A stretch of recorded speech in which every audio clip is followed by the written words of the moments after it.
Hi everyone, this is Ian with Photocycling, and I'm here to do a review on magnets today. What you see in front of you is a basket that is 20 feet away from where I am standing with my camera. My camera is zoomed in, so it looks a lot closer than it actually is. I'm going to throw two Pro D magnets, which are blue, towards that basket. I'm also going to throw two soft magnets, which are yellow, towards that same basket. The reason why is because I want you to see the difference in how they catch the chains. After that, we will walk over to the basket and talk about the discs. So let's get started. Wish me luck.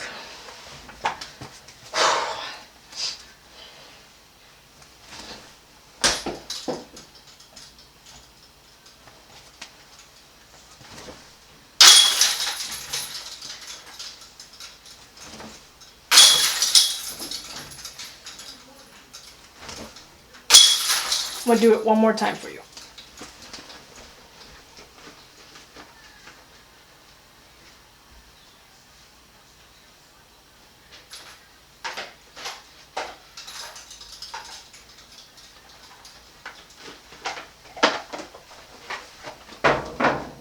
Okay, let's start with the Pro D again.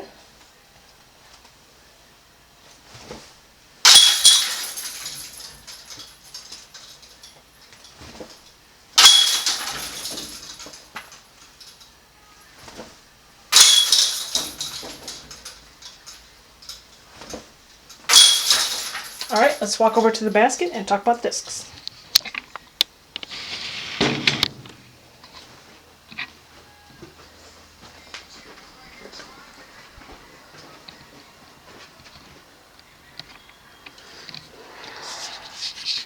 Okay, so as you can see, that first shot with the Pro D, it bounced all over the place and actually rolled over to my couch. So let's take a look at these discs here. Whereas the soft magnets, when they pretty much catch the chains, they pretty much just drop. As a matter of fact, that last second to last shot, or the last shot or so, the disc was literally doing this and just drop. Whereas the Pro D, that first Pro D, that second round, the first Pro D shot, it was towards this a little bit, but you can see it came out like this and then drop. So you can see kind of the difference already in terms of how these catch the chains. Okay, so let's start with the Pro D, and my take on it at least. So grip on magnets in general. Okay, the magnet itself is made of this rim right here. I don't know if you can see that. Okay, the rim has a little lip.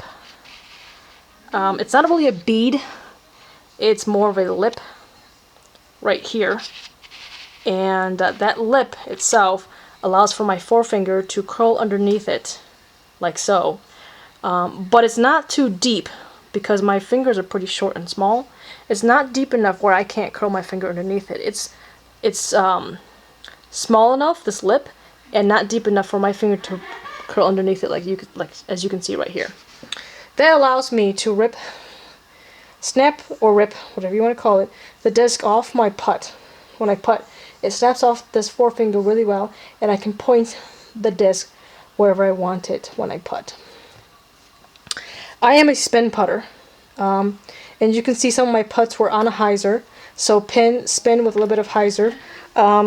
Therefore, it actually rips off this forefinger like so very well, because this thing is just not deep enough, and as you can see, I can get my finger underneath that pretty well.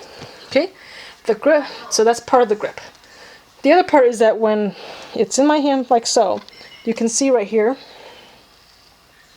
let me turn it around for you. You can see right here that my finger is tucked underneath that, and it's just typical putt grip. Most of you probably have the same grip, or not, if not better.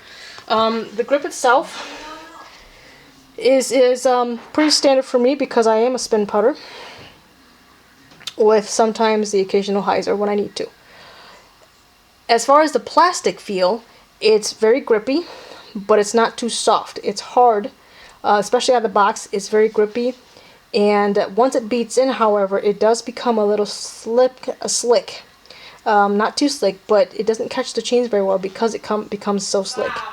As far as it first coming out of the box, it's very, it grabs the chains very well, and the grip itself in your hand, it feels very grippy, and it's nice and stiff. I like stiff feeling putters, but soft and grip at the same time. That's why it's kind of hard to find. This is the best thing that I can find in combination with my grip and the plastic. As far as the flight pattern on this plastic, it's a very user-friendly disc or putter. It will do whatever you tell it to do because it has a 0 rating on the Discraft scale. If you throw it straight, it will fly straight. If you throw it on a hyzer, it will finish with a fade. Very slow because it's not overstable, so it will finish on a fade. If you throw on an ante, it will go on an ante. So the flight pattern, as you can see, is very very manageable, and it's easy to use. It will do whatever you tell it to do. As far as putting with it, given its flight pattern, putting with it can be a little difficult if you are a true spin putter. If you are a spin putter with a lot of torque, you might turn it over sometimes when you're putting. If you are a hybrid putter between a spin and a push, this might be good for you. I'm kind of both. I kind of push off and spin at the same time to get more control of my disc. That's just how I putt. So putting with it for me works out because of that. Push putters, I think, would love this disc because it's so obedient. I want to say, if you push it towards the front, it will just go on that line. It'll stay on that line. So I think push putters would like this disc a lot. If you're hybrid of both and you want to try pushing and high spinning, you can use this disc. I mean, it's so easy to use, and it will stay in a line. So that's why it's just easier for anyone to pick up and try to putt with it. As far as approaching with it, it's actually not bad of a disc in terms of speed. It's actually pretty. It's not too fast and it's not too slow. It will go towards the chain pretty quickly if you put on a hyzer. It will fly straight pretty quickly and land down pretty quickly. It's not a slow disc by any means, but it's not that fast of a disc either. It'll float. It's more of a floater than anything than the other putters I've used, such as the Challenger or the Judge, for approach shots. And and then with the fact that it's a 0 rating, when you approach around trees, throwing ante is a breeze with it. It will stay on that line. If you throw a dead straight shot, it will stay in that dead straight shot. When this disc is beat in, if you throw on a hyzer, it will flip up. So if you approach in a wooded area, this disc would definitely work once it's beat in. Driving with it, I do drive with magnets, especially on 200, 220 foot shots. I will drive with it, especially on an ante shot, because I can control this disc so well now that putting on an ante, it will stay on that ante the whole entire way and land down like so. It will not come back, even fresh out of the box. If it's slightly beat, it will do the same thing. So if you throw it straight, it will fly straight, and it will come down flat like this. It won't even fade. It will just come down like this. If you throw it on a hyzer off the tee, it will stay that whole entire route and come down like so. Once it's beat in, it will do a flip. So if you throw it on a hyzer, it will flip up and come down like this, like so. It might even come down. If you throw it flip like this and it comes up, it might come down this way if it's really beat in. And I've noticed that with my really beat in magnets. So that's driving with the Pro D magnet. Okay. As far as catching chains with it, you saw earlier when I threw it on a hyzer and it went a little bit to the left. It will catch the chains, and it might be bouncy a little bit, and it might even bounce around the rim of it compared to the soft magnets. Alright, the soft magnets. The grip is the same. This doesn't really change. It's got the same lip, the same deepness, same depth of the rim. The plastic itself is a lot softer, a lot more flimsy, a lot more bendable, as you can see here, than the Pro D. I'll try to bend the Pro D. I won't get any luck out of it. I mean, this is like... The thing with the Pro D is once you bend it, it will stay bent, so I'm not going to bend it. Whereas the soft band, if you bend it, it will come back. It will reshape whatever shape you want it to reshape. So in that aspect, the flight characteristic will kind of stay the same compared to the Pro D.